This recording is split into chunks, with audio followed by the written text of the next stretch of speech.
Hey there everyone, welcome back. So we're doing the next step in our Dinosaur Friends quilt and constructing, well, I'm actually not going to construct today. I want to show you all the cutting and I want to explain a few things to you.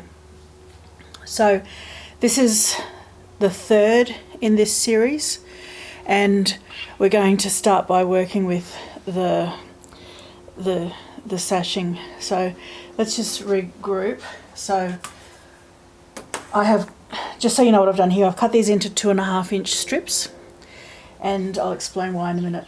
I'm going to need a couple more, but I've cut some more. The Dinosaur and Friends fabric range has this truly gorgeous set of dinosaurs. I'm actually not using the all over print in the quilt top, but I'm going to make a pillowcase out of it.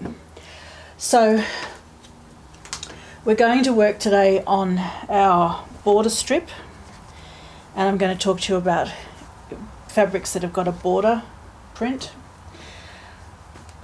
And I'm going to cut sashing to put between my blocks. Now, when we talk about sashing, what we're looking at is something that sits between the blocks. So with my sashing strips, I'm going to take, for example, one of my Dinosaur blocks, one of my 9-patch blocks, and I'm going to run a cream print through the centre, creating a border or a frame around each of the blocks. Now this is a really good and easy way to make your quilts a little bit bigger. Sashing can be any size that you want it to be. 2.5 inches or 2 inches finished is probably the most common, but there's no reason why you can't do a 4 or a 6 inch sashing should your quilt suit it, and you need to get to a size that makes it appropriate.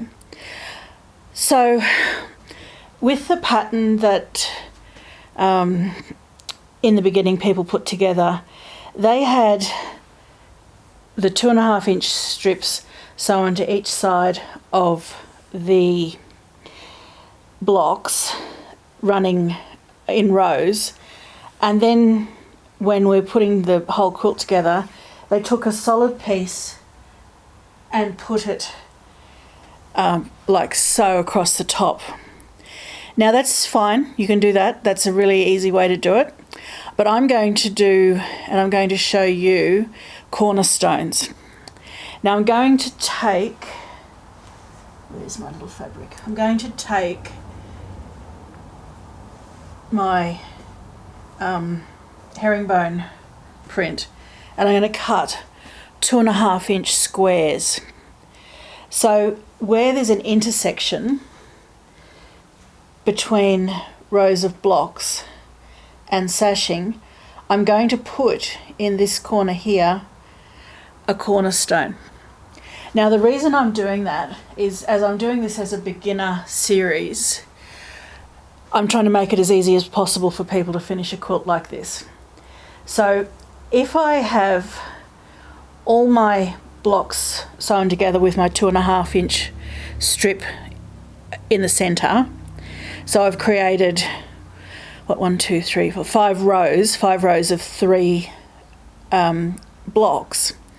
And then I start to sew my rows together and I've got just a straight piece of fabric running across the top. If I come along and I'm just a little bit, even a millimetre or so out, when I line up my rows, it's really horrible and it'll do your head in. It may not, it'll do my head in.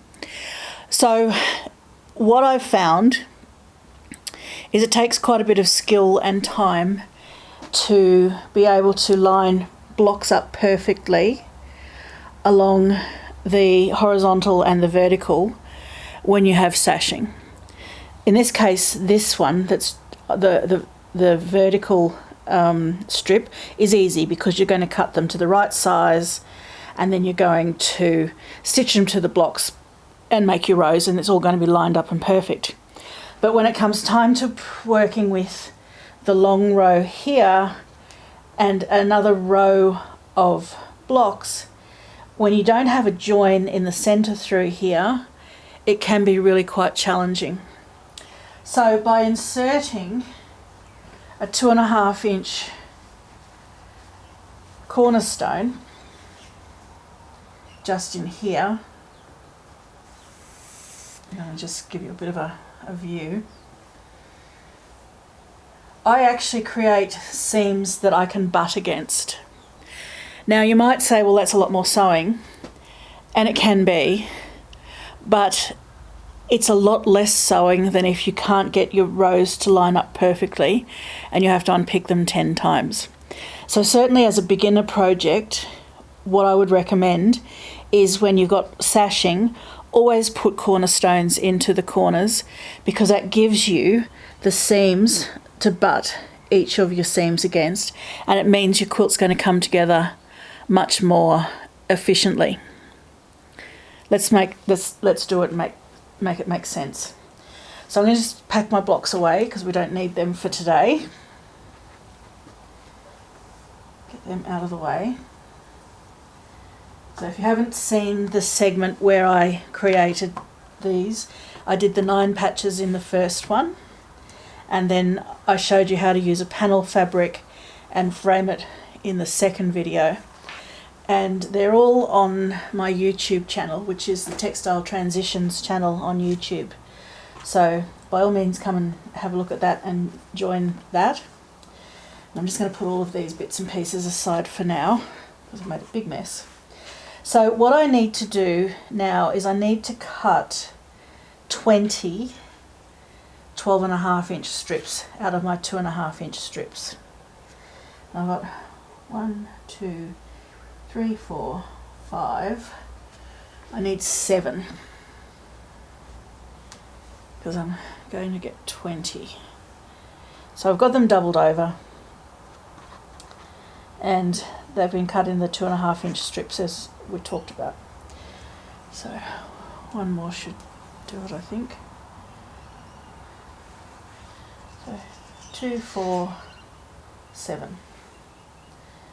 Okay, so probably benefit from an iron.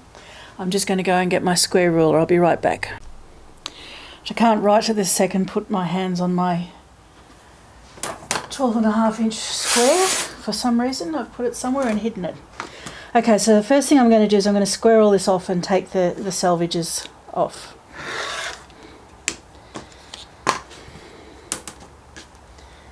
And then I'm going to cut 12.5 inch squares, 12.5 inch strips. So these are going to be 12.5 by 2.5 when they're finished. 12.5. So that gives me 4, that doesn't, 6, 10, 12.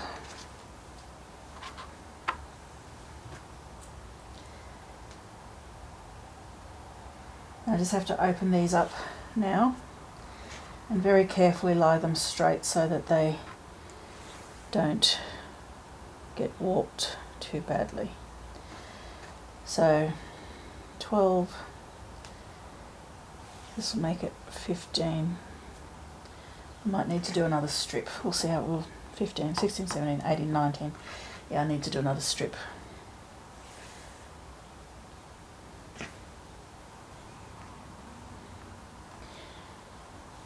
We'll do that.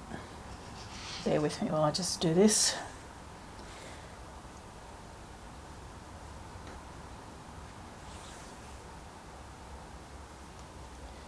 Just line it all up, make it all pretty. And we're going to cut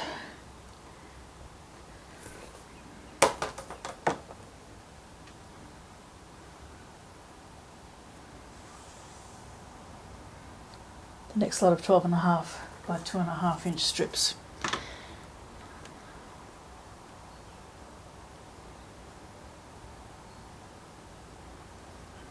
Okay.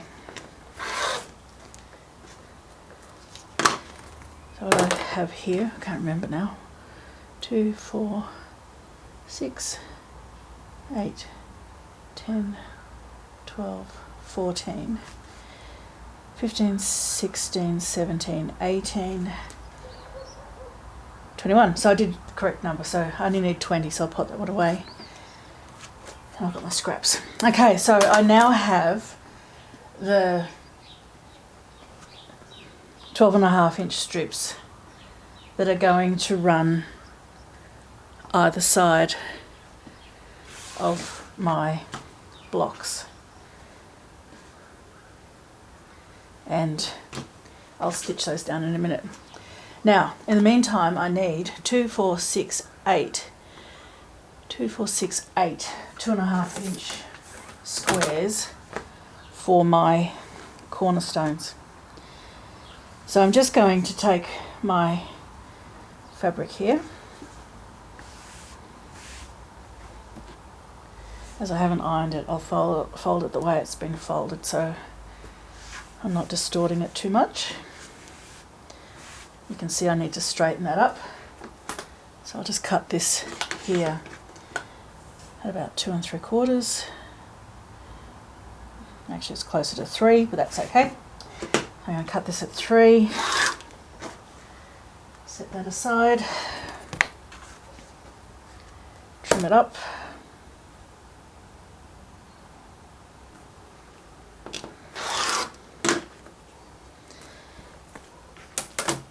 And I'm going to take off my selvages again.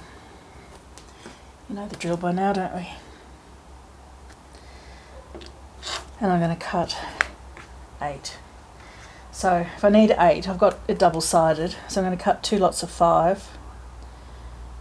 So that'll give me 4. And then cut them in half.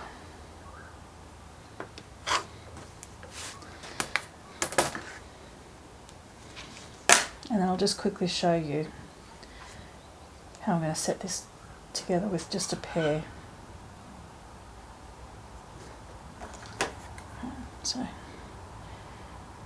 these will be 2.5 inch squares. Okay, so what that means then, just to further explain the cornerstones, if I take one of my dinosaurs and another one of my dinosaurs here, needs squaring up badly, and 2 of my 9 patch, so we're alternating them like that, right? With me so far? Doing the verticals will be easy because I will stitch my blocks to my 2.5 inch strips, and I'll make 5 rows of 3 like that. And then to do my horizontal rows of sashing, I'm going to take 1 piece of sashing, 1 cornerstone, and a second piece of sashing, and I'm going to end up with something that looks a bit like that.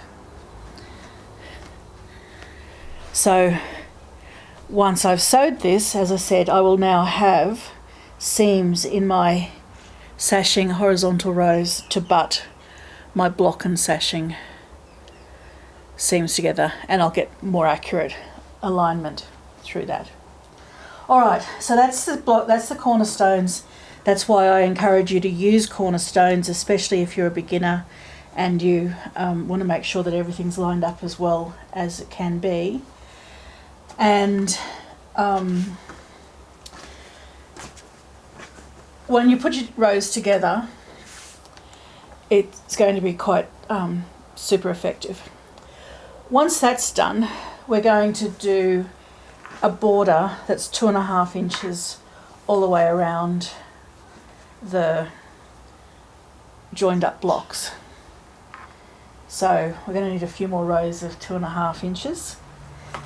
I think I've got 3 or 4 so far, but I'm going to need a couple more. So we'll cut those as we go, and I'll come back to you once I've joined up my rows and blocks to show you what I'm doing there.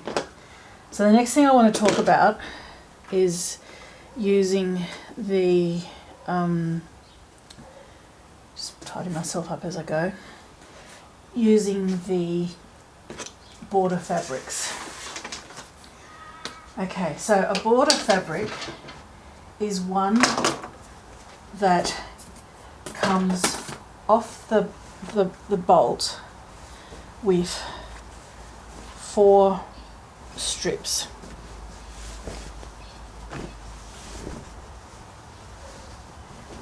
So it looks like this, and it's got 4 identical strips across the full width of the fabric. So from selvage to selvage, we've got 4 strips that look exactly like that. Now, when you're using a border print like this, you will always have 2 that run outwards or sideways. So you're always going to have a situation, this is the pattern that came with it, if I can show you that, you're always going to have a situation where your dinosaurs are upside down or sideways, though you could actually have those dinosaurs the right way up and those matching those ones, and then the 2 facing outwards, which is probably what I will do. But if you're going to use a border print and it's got a very directional print, you need to know that it's always going to have a bit of a sideways tilt to it. Now, because fabric is always the same width from side to side, you're pretty much always going to end up with about a 10-inch border. So from this line here to this line here is 10.5 inches. So you're going to have a 10-inch finished border when using these, always. And you can factor that into your calculation. So you might decide that around your blocks you need to have 3 smaller borders and then this 10-inch border to get to the size that you want. Or you might decide that you don't need any borders. You know, you don't want a sashing border, for example, around your blocks, because with 10-inch border print all the way around it, you might have a quilt that's getting bigger than you want it to be. So that really comes down to preference and the size of quilt you're making. Now, I can fold my fabric and hope that the print is straight. So let's see here. So if I put my 2 selvages together all the way along, do my prints line up exactly? Not bad, actually, unusual. Quite often they're not. So if you're using a border print and you fold your fabric up to, say, the 24 inches so you can cut it with your 24-inch ruler, there's a very good chance when you cut your seam allowance on the outside of your border, you're going to have wobbles, you're going to have different amounts. And if you go back to where we were talking about with I keep choosing this really dodgy one, find a better one. When we were talking about our panel print, remember we said there will always be a little bit of variation around the edges because the print isn't exactly square. So you can see you've got a bit of the camouflage brickwork peeking out there and there. And I've lost a lot of the rock frame here and here, because when I cut it, when I cut it square, the printing wasn't square. So to get my frame with the correct seam allowance all the way around, I had to accept that I was going to get brickwork on the two sides, because the sides from one side to the other was shorter than from top to bottom, and that was just something I had to work around. So that's the same deal here really with this. So if I simply folded this, 4 times, maybe, let me see, just let me do this and I'll come back to you.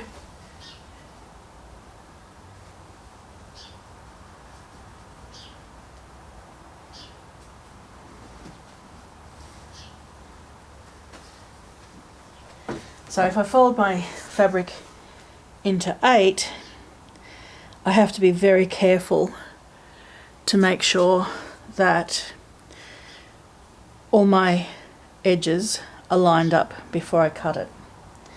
So you can do that and then cut 1/4 inch either side. The alternative is that you open the fabric out completely and trim precisely your 1/4 inch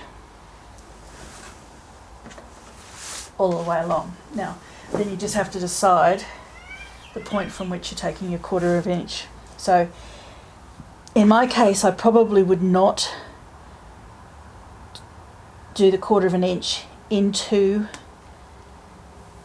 the dinosaurs, though you can, because that won't give me a 10-inch border finished. Again, not that it matters, it really doesn't matter, but if you work and cut 1/4 inch just from that outside brown line all the way along, then as long as you stitch accurately, you're just going to have the brown dirt of the dinosaurs showing through. So it really just comes down to you determining exactly where you're putting your 1/4 inch seam. So if I were to go through and cut my full length 4 times just on the 1/4 inch outside of that dirt line or that solid line, I would end up with my 4 border strips exactly the same. So I'd come along here and I'd do 1/4 inch into the sky, and it doesn't matter if I lose a little bit of sky into the next one's seam allowance. So all the prints have many fabric ranges have a border print. Let me go and find another one to show you. So this one's from the Florographics, and again you can see it's designed so that you can run your 1/4 inch seam just on the inside of the next panel and cut out your borders.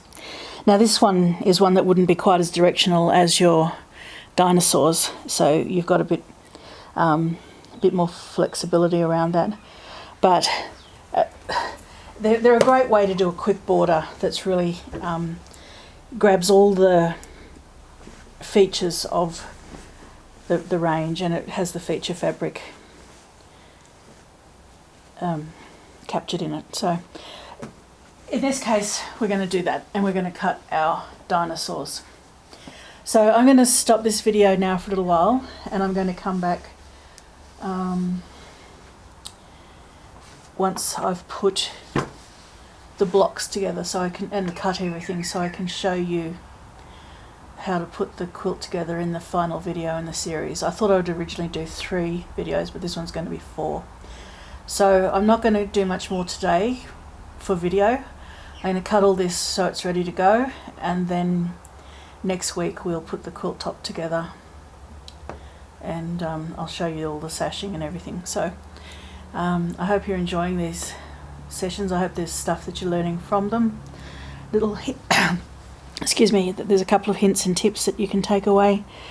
And please like the Textile Transitions Facebook page, or Cecile's Textile Transitions on Instagram, and like the YouTube channel so you don't miss any of the beginner series or any of the more art type series that I run. And I will talk to you again next week.